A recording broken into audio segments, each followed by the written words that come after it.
Merci beaucoup Ibrahim. Donc c'est un plaisir de répondre à vos questions, mais avant tout, permettez-moi de plonger dans la tradition en saluant son éminence El Hadj Mohamed Mounirou Ndiéguène, Khalif de El Hadj Mohamed Ndiéguène, donc Khalif de la famille, parce que voilà quoi, étant désigné par son père El Hadj Abdoul Aziz Ndiéguène, qui est le fils cadet du père fondateur de la famille à Thiès, de Kër Mame El Hadj à Thiès, qui s'appelle Tafsir Ahmad Baro Ndiéguène. Donc à ces deux âmes-là pures, qu'Allah leur donne longue vie et une santé de fer pour pouvoir réaliser leurs ambitions. Donc Thiès, vous savez, mystiquement parlant, quand tu fais l'apologie, c'est-à-dire quand tu écris Thiès, mystiquement, ça te donne le chiffre, la valeur 313. Et 313, tout le monde sait que à Badr, le nombre des compagnons du prophète Mohammed sallallahu alayhi wa sallam était au nombre de 313. 313 qui symbolise la chaleur, la dureté et les difficultés à convertir. Donc Thiès, mystiquement parlant, et même ça se sait, au niveau des grandes révolutions du Sénégal, Thiès a eu à jouer sa partition, pleinement sa partition, pour dire que Thiès était dans l'obscurantisme spirituel et religieux le plus absolu. À l'époque, Thiès était le fief des Kédo, des Sérères non, des païens et des gens qui n'avaient pour culte que la drogue, le tabac, le jeu de dames, la loto, etc. Donc c'était une zone obscure spirituellement parlant. Et il fallait une lumière pour pouvoir illuminer la ville religieusement parlant. Et c'est dans ce cadre-là, dans ce contexte-là, d'obscurantisme le plus absolu, qu'est apparu son honorable, le vénéré Tafsir Ahmad Baro Ndiéguène, qui a eu à fonder religieusement la ville de Thiès, mais a fondé temporellement le quartier de Kër Mame El Hadj, d'ailleurs qui porte son nom. Et Tafsir Ahmad Baro Ndiéguène a vécu 111 ans. Il est né en 1825 et a été rappelé à Dieu en 1934. Il est le fils du vénérable Serigne Medoun Ndiéguène. Medoun qui, de manière arabique, c'est-à-dire dans la tradition arabe, voulait dire Mohamedoun. Medoun, c'est Mohamedoun. Donc, Serigne Medoun Ndiéguène, reçu, donc avant d'arriver à la réception du wird, il est le fils du vénéré Serigne Mahatta, du nom de Mahad, qui est un des ancêtres du prophète Mohammed sallallahu alayhi wa sallam. Mam Mahatta est le père de Serigne Mohamedoun Ndiéguène. Et les ancêtres de la famille Ndiéguène se remontent dans la Mecque, à l'ouest de la Mecque, c'est-à-dire dans une zone qu'on appelle Khoma. Les ancêtres de Ndiéguène portaient le nom de Djegam, c'est-à-dire Ndiéguène a subi une certaine déformation pour donner le nom de Djegan, puis Djagana, puis Ndjegan, ensuite Ndiéguène. Et les ancêtres des Ndiéguène sont des Arabes, de purs Arabes, c'est-à-dire des compagnons du prophète Mohammed sallallahu alayhi wa sallam. C'est la raison pour laquelle ils vinrent de l'ouest de la Mecque, c'est-à-dire dans une zone qu'on appelle Khoma. Et vous savez que l'islam est apparu en Afrique en général au XIe siècle. Ces Arabes, commerçants de manière temporelle, mais spirituellement étaient de vrais ambassadeurs de l'islam. Ils avaient pour mission de propager la religion du prophète Mohammed sallallahu alayhi wa sallam.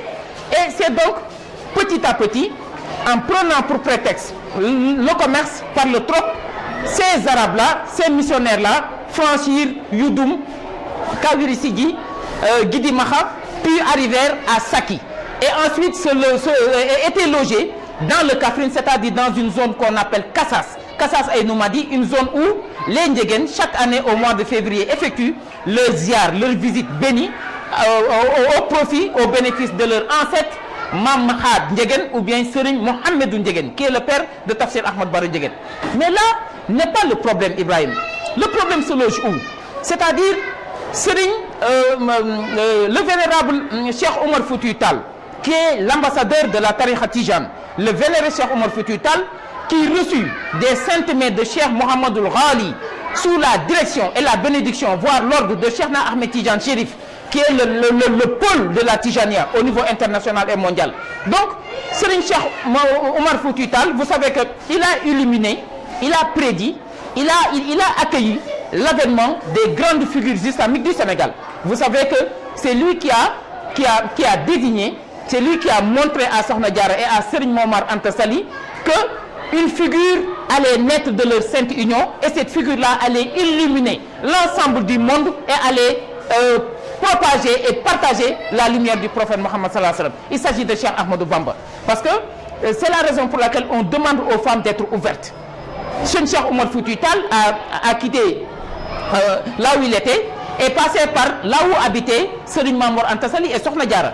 Et Sokhna Diarra, l'ayant vu, et avec ses compagnons, a su identifier en Cheikh Omar Foutiyou Tall la sainte lumière du prophète Mohammed sallallahu alayhi wa sallam. Alors, elle leur proposa de l'eau.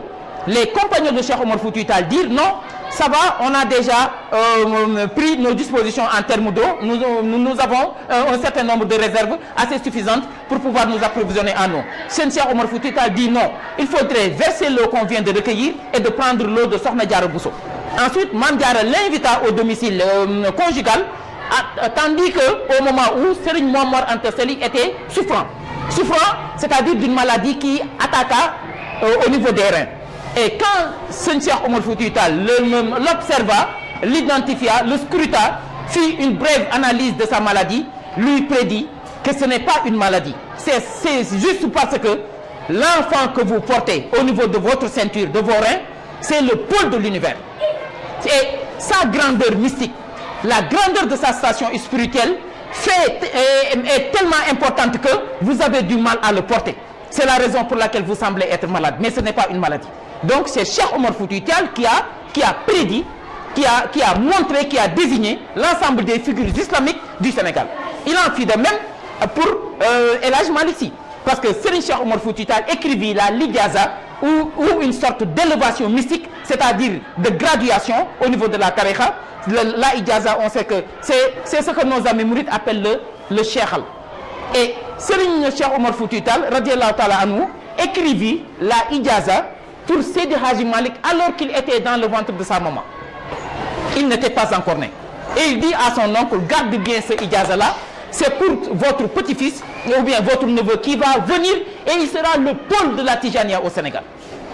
Il en fit de même lors de ses voyages pour montrer, c'est-à-dire semer les graines de l'islam, pour semer les graines de la tariqa tijane partout dans le Sénégal. C'est en ce moment-là qu'il fit un mois à Kaffrine. Kassas, c'est à 9 km de Kaffrine. Je suis en train de montrer l'avènement de la tariqa tijana et l'avènement de la Sainte Famille Ndiéguène, d'où elle vient réellement. Et après avoir fait 20 jours, voire un mois à Kaffrine, Cheikh Omar Foutiyou Tall descendit. Parce qu'il était à la recherche de Serigne Mohamedou Ndiéguène, qui est le père de Tafsir Ahmad Baro Ndiéguène, qui a fondé mystiquement, islamiquement, religieusement la ville de Thiès et la famille Ndiéguène. Et après avoir vu Serigne Mohamedou Ndiéguène, c'est-à-dire il était à la recherche de Mame Hatta Ndiéguène, étant vieux, et là où se trouvait Serigne Mohamedou, le saint Cheikh Omar Foutiyou Tall, et là où se trouvait Mame Hatta, il y avait une certaine distance. Et Mame Hatta étant vieux, et bon, ce n'était pas son privilège. Il envoya son fils Serigne Mohamedou Ndiéguène pour aller à la rencontre de l'hôte qui le fit appeler. C'est en ce moment-là que Serigne Mohamedou Ndiéguène, sous l'ordre et l'autorisation de son père, alla rencontrer l'étranger dont on parlait et qui était à la recherche de Serigne Mahatta Ndiéguène. Et après l'avoir vu, Serigne Mohamedou, le saint Cheikh Omar Foutiyou Tall lui dit, ben, Dieu m'a donné l'ordre. Cheikh Omar Foutiyou Tall, Serigne Cheikh Ahmed Tidiane Chérif m'a donné l'ordre de vous élever au grade de Muhaddam de la tariqa tijane. Ils passèrent ensemble toute la journée sous le tabac, là où la famille Ndiéguène fait la ziara annuelle, et Cheikh Omar Foutiyou Tall l'éleva au rang de cheikh, l'éleva au rang de Paul, lui apprit plusieurs secrets et lui donna la tariqa tijane. Donc les Ndiéguène, à l'instar des Si, à l'instar des Seck, à l'instar d'autres grandes familles religieuses du Sénégal, ont bu à la sainte source de Cheikh Omar Foutiyou Tall. Les Ndiéguène ont reçu la tariqa tijane des saintes mains de Cheikh Omar Foutiyou Tall, qui est le diffuseur de la tijania au Sénégal. Donc c'est la raison pour laquelle nous avons bu à la grande source. Nous n'avons pas bu par de l'eau qui coule dans les ruisseaux et dans les ruisseaux, mais nous avons bu de l'eau spirituelle de la tijania, mais à la source de la tijania, c'est-à-dire de Cheikh Omar. Comme j'ai décrit le contexte en amont, c'était un contexte extrêmement obscur. Il y avait ce qu'on appelle le paganisme, il y avait ce qu'on appelle l'idolâtrie, un islam pur et dur. c'est-à-dire à l'image de celui inculqué et véhiculé par le prophète Mohammed sallallahu alayhi wa sallam, n'existait pas à Thiès. C'était la domination coloniale, c'était les colons, c'était les païens, c'était les Sérères non, c'était les idoles, c'était tout. C'était la pratique d'un paganisme hors pair. Il fut donc le premier homme de Dieu à rallier la ville de Thiès et à y pratiquer, à y véhiculer un islam pur. Il y avait la grande mosquée de Moussanté. Il y avait des musulmans à Thiès, mais dispersés, distraits, c'est-à-dire éloignés de la voie, parce que ne pratiquant pas l'islam comme l'enseignait le prophète Mohammed sallallahu alayhi wa sallam. Un exemple, à l'heure des grandes fêtes, ils se réunissaient, mais ils allaient monter leurs chevaux, faire la couche de chevaux comme bon leur semblait, et quand maintenant ils voulaient se reposer, ils venaient dans la grande mosquée pour prier. C'était ça à l'époque. Les musulmans ne se retrouvaient pas ensemble. Il n'y avait pas de mosquée, c'est-à-dire Djaka. Il n'y avait que la grande mosquée qu'on appelle Juma. Mais la petite mosquée n'existait pas. Tafsir Ahmad Baro Ndiéguène est le premier homme de Dieu qui bâtit et construisit une Djaka, une petite mosquée à Thiès. Il était en même temps imam, il était en même temps muezzin, il était en même temps rapporteur. Parce que quand il priait, il n'y avait personne autour de lui. Donc il permettait aux musulmans de se retrouver tous les jours 5 fois. Exactement. C'est la raison pour laquelle c'est lui qui construisit pour la première fois la première mosquée à Thiès. Il était le premier imam à Thiès. Il y avait un imam ratib de la grande mosquée, mais l'imam ratib ne parlait pas toutes les langues.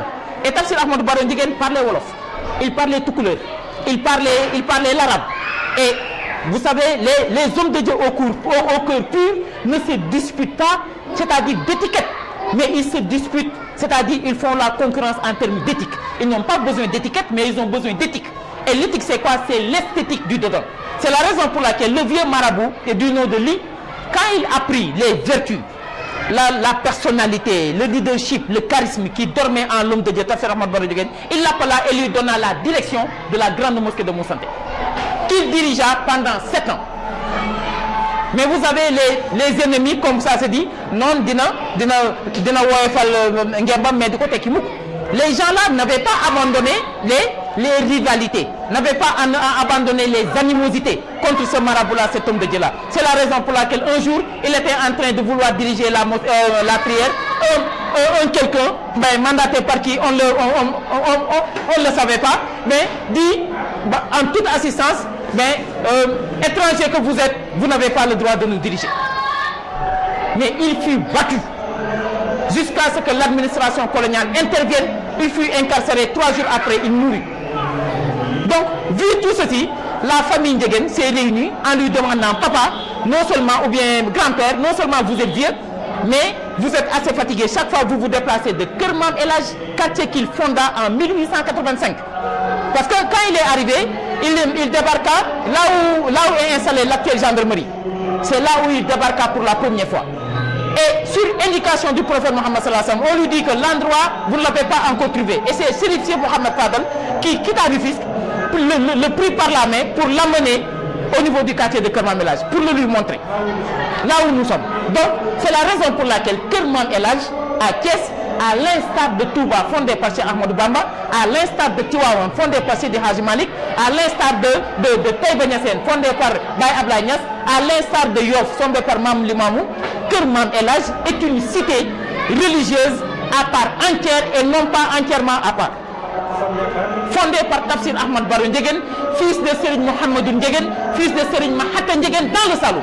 Et c'est Serigne Mohamedou Ndiéguène qui reçut le wird, la ijaza des saintes mains de Cheikh Omar Foutiyou Tall. Donc les Ndiéguène ne sont les disciples d'aucune tariqa, ne sont les disciples d'aucune famille religieuse, mais les Ndiéguène sont les disciples de Cheikh Omar Foutiyou Tall, à l'instar de Seydi Hadji Malick et sa famille, à l'instar de Baye Ibrahima Niass et sa famille, à l'instar de Cheikh Ibrahima Seck et sa famille, etc. Cheikh Omari Ndak Seck et sa famille, etc. C'est ce qui fait de Keur Mam El Hadj une cité religieuse pleinement accomplie, c'est-à-dire qui jouit de toute sa spiritualité et de son essence mystique et divine. Maintenant, un piège. Keur Mam El Hadj va finir par divertir plus d'un, va finir par tromper plus d'un, entre guillemets. Pourquoi? Parce que la précarité temporelle, Mais c'est normal, le prophète restait plus de 3 jours sans ne rien cuisiner dans son domicile. Mais le prophète, il n'était pas riche. Seydina Issa n'avait pas de poche. Cheikh Ahmadou Bamba n'avait pas de poche. C'est normal. Yalla yefam daf koy neub. Keur Mame El Hadj va divertir plus d'un parce que presque tout est en zinc. Les maisons ne sont pas coulées, il n'y a pas beaucoup d'étages, il n'y a pas beaucoup de choses mondainement attrayantes. Mais mystiquement, c'est une ville qui pèse au niveau de la cour des hommes de Dieu. Ku bëgg Yàlla kese du set wecc ñëwul Kër Mame El Hadj ak faneen bien sûr mais boo bu dee Thiès nga dëkk doo fi teggi Kër Mame El Hadj ni Yàlla ngay wuti faneen. Maam Abdou Aziz Dabakh jamono yi muy dund daf naan wax naan képp ku Yàlla rek yëkkati ak yonent bi sallallahu alayhi wa sallam bu fi weesu Alaaji Moodu Njegeen ak baayam ba Tafsir Ahmad Boro Njegeen naan yaa ngi ñëw Tiwaawan bu dee nag oto Yàlla yëkkati ak riir ma ak mbumbaay ma ak maanaam yuuxu yaa tàcc ya bu la neexee mën ngaa at si Tiwaawan. Seydi Hadji Malick et Tafsir Ahmad Boro Njegeen étaient deux missionnaires envoyés simultanément et respectivement l'un à Thiès et l'autre à Tiwaawan. J'ai entendu de Serigne Wahab Njegeen qui est fils de Tafsir Ahmad Boro Njegeen. Il ne parlait pas beaucoup. Mais quand j'écrivais le livre sur la famille Njegeen, quand j'écrivais le livre avec Serigne Mortala Njegeen sur Tafsir Ahmad Boro Njegeen, Serigne Abdou Wahab Njegeen m'a dit, Seydi Hadji Malick et Tafsir Ahmad Boro Njegeen ñaari ambassadeur u l'islam lañu woon. Kenn ki Yàlla yónni ko Thiès, kenn ki Yàlla yónni ko Tivaouane. Kenn mënta mottali sa morom dara si wàllu Yàlla. Et il m'a dit, un vendredi sur deux, l'un venait, Seydi Hadji Malick venait rendre visite à Tafsir Ahmad Boro Njegeen, il passa toute la journée et celui-ci le raccompagna jusqu'au Tamarin qui séparait Thiès Tivaouane en deux parties égales, équidistantes. Chacun rentrait de son côté. L'autre vendredi qui arrive, Tafsir Ahmad Boro Njegeen partait à Tivaouane pour rencontrer Seydi Hadji Malick. Il passa là-bas toute la journée et à pareille heure, c'est-à-dire après la prière d'As, que Seydi Hadji Malick le raccompagnait jusqu'à ce même Tamarin et chacun rentrait respectivement de son côté. D'abord, à véhiculer et à perpétuer. C'est la raison pour laquelle Serigne Abdou Aziz Dabakh, vous savez, à la disparition de Seydou Nourou Tall, qu'est-ce qu'il a dit à El Hadj Ahmed Njegeen? Il lui a dit, on ne peut pas vivre ici dans ce bas monde et espérer être sauvé sans pour autant avoir ce qu'on appelle le kilifa, c'est-à-dire être sous la tutelle d'un chef charismatique, soit qui appartenant à sa lignée familiale ou religieuse. Et lui a dit, Seydou Nourou est parti, il était mon idole, il était mon sauveur, il était mon protecteur. Maintenant qu'il est parti au paradis, je viens Njegeen Maas me blottir sous vos habits protecteurs pour désormais vous prendre comme mon kilifa, c'est-à-dire comme mon protecteur. C'est la raison pour laquelle il ne prenait jamais une décision importante, il ne sortit jamais du Sénégal sans venir ici à Kër Mame El Hadj demander l'autorisation et les prières de El Hadj Ahmed Njegeen. D'ailleurs, Mame Abdou Aziz Dabakh, il est parti vers Dieu le 14 septembre. El Hadj Mohamed Njegeen est parti à Dieu et est parti rejoindre son Seigneur le 14 août 1997 à la même année. C'est voilà, un mois d'écart et de différence. Pour voir le haut et Mame Abdou Aziz Dabakh, quand il débarquait ici, sous le bois là, mais il ne marchait pas avec ses chaussures. Il laissait ses chaussures dans sa voiture. Et quand le disciple là venait le rattraper avec les chaussures, il lui dit, gisu leen leeru Yàlla gi fiy jollee, mais man maa ngi fiy teg samay bët fii du ma fi sol dàll. C'est ce qui fait de Thiès une cité religieuse à part entière. Et c'est ce qui fait de la famille Njegeen une famille spirituelle respectée. Famille Njegeen, c'est des nobles. Famille Njegeen, c'est des humanistes. Famille Njegeen, ils sont très bien éduqués. Famille Njegeen, ils se suffisent de leur Seigneur. Famille Njegeen, ils ne rentrent pas dans la violence. Famille Njegeen, ils ne versent pas dans l'indiscipline. Famille Njegeen, ils ne versent pas dans l'incivisme. C'est une famille qui est respectable et respectée. Mais malheureusement, méconnue. Même les propres membres de la famille ne savent pas, je le dis et je l'affirme. Je le pèse sur une bonne balance. Même les membres de la famille Njegeen ne savent pas ce qu'ils ont exactement. Donc, lii daal laa amoon lu may wax di leen wax benn xisa si maam Alaaji Ahmed Njegeen mi suñu yaakaar xalifaam bu tedd bi sëñ Muniru mu ngi def liggéey bu rafet kilifa la ku baax la ànd ak waajuram bii di maam Aziz Njegeen mii nga xam ne mënu leen a toog 5 minutes te yokkuwoo si yàlla sëñ Muniru yaatal na rafetal na jekkal na baaxal na uuf na ay rakam donn na bàyyam doylu na xol bi set na te doo dem ci benn niveau ci administration bi ba fekk fa lettre muy ñaan ndimbal boo amee ndimbal lu muy laaj yàlla ak yonent bi la koy laaj. maam Abdou Aziz Ndiéguène nii ngeen gis doomam mu nga nële loo gis seede da see baax day nit koo xamante ne si te nag ma wax la leen si famille Ndiéguène li ñu am kër diine goo dem si Sénégal sët nga fay fekk wala sëtaat askanu Ndiéguène ngay ñëw c'est à Keur Mamélage où tu viens pour trouver un membre c'est-à-dire à part entière du père fondateur, c'est-à-dire quelqu'un qui est issu génétiquement du père fondateur, c'est-à-dire une progéniture du père fondateur. Serigne Abdou Aziz Ndiéguène est le fils cadet de Tafsir Ahmad Baro Ndiéguène, qui est plus âgé que Seydi Hadji Malick et Borom Touba de plus de 30 ans. Je ne sais pas si je me fais comprendre ou pas. Tafsir Ahmad Baro Ndiéguène est plus âgé de Seydi Hadji Malick que Seydi Hadji Malick de plus de 30 ans. Tafsir Ahmad Baro Ndiéguène est plus âgé que Cheikh Ahmadou Bamba de plus de 30 ans. Eux et leurs progénitures sont partis au paradis. Mais Tafsir Ahmad Baro Ndiéguène, il a son fils cadet qui est là, qui est sain et sauf et qui n'a pas de fuite de mémoire, malgré son âge avancé, 93 ans. Mais ça, c'est une prouesse mystique, c'est une prouesse religieuse, c'est une prouesse spirituelle. Donc, fii daal li ma bëgg wax mooy maam Alaaji Modou Ndiéguène am na ñaar yu ma marqué si moom ku fonkoon responsabilité la. dama ñëw benn jour midi la ko daan woowe maam Alaaji ñu toog si salle bi si kaw minuit jot mu ni Khalifa Badiane sama cousin seetal ma ndax midi jot na maanaam minuit ndax lu nit bëgg nelaw xanaa doo nelaw midi moom c'est-à-dire en appelant minuit par midi c'était pour ne pas avoir envie de dormir psychologiquement parlant mu ni Khalifa seetal ma ndax midi jot na Khalifa ni ko midi de des na ñaar fukki simili ak juróom maam ñëwal ma jàppale la ba dem àgg kër ga sa waxtu fatu jot na mu ni dënn ba si yàgg ni maa lank du ma tëddi fii laay fanaan ndax boo àndeek say nawle ñu doyloo la si yàlla lu ñu am indi jox la aajo bu nu am ñëw diis la ko waaye war ngaa góorgóorlu ba tekk dara si yàlla. C'est ce qu'on appelle avoir le sens des responsabilités, savoir la charge morale qui vous pèse sur les épaules. C'est la déontologie, c'est l'éthique. Le cours de développement personnel a besoin de ça. Dans les universités, on commence à apprendre un cours qui s'appelle développement personnel, un cours qui s'appelle leadership. Mais nous devons nous inspirer de nos modèles et de nos références. Quand tu parles de Gaulle, tout le monde applaudit. Quand tu parles de Staline, tout le monde applaudit. Quand tu parles de Marx, mais tout le monde applaudit. Mais quand tu parles de Tafsir Ahmad Baro Ndiéguène, de Seydi Hadji Malick, de Cheikh Omar Fouti Tall, les gens font mine grise. Pourquoi? Par pur et simple complexe d'infériorité, bien sûr. beneen bi dañoo toog maam Alaaji ay nit ñëw di ko siyaare si ñun ñu ngi si salle bu mag bi nit ñi di génne nee sa buntu ba di ñëw ay mag lañ am nañ 65 ans wala 70 ans maa ngi toog bàyyi ni salaamaaleykum góor gi ni waaleykum salaam fixé leen ñoom ñuy ñëw diggante boobu yàlla muril ko kiiraay yi mu xam ni seen i problème seen i jafe-jafe seen i des-des seen i limite lan moo leen manqué luy seen problème seen diggante ak seen borom yàlla xamal ko ni ñii dañuy nelaw yu ëpp maam Alaaji ni bërët ni mas naa koo gis nelaw yi bari na wàññi leen nelaw yi tey jàmm yàlla nelaw yi bari na xanaa xamu leen ni wilaya ak ijaaba yàlla du ko jox mukk nelaw kotu guddi.